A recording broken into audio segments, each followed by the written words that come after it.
دفعہ استغفار پڑھا کر. کیا کر؟ اس نے کہا ٹھیک ہے.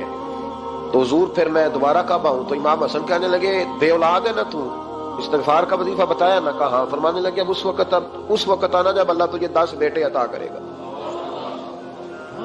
کتنے؟ 2 4 نہیں، 10 ہی کہہ دیے.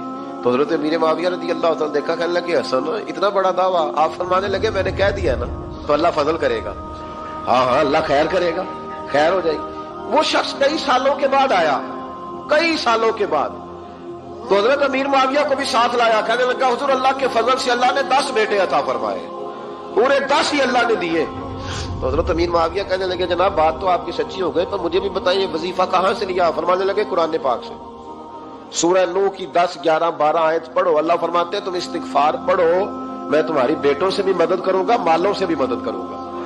تو میں نے استغفار بتائی تھی اور قرآن میرے اللہ کا ہے، رب کا وعدہ جھوٹا ہو سکتا؟ فرمایا 10 بیٹے ملنے تھے، میں نے کہہ جو دیا تھا. وہ میرے بھائیوں یاد رکھیں، استغفار اللہ کی رحمت نازل کرتا ہے. ایک ہوتا ہے خوف، ایک ہوتی ہے خشیت. خوف والے لوگ توبہ کرتے ہیں، خشیت والے استغفار کرتے ہیں. ایک ہوتا ہے خوف، ایک ہوتی ہے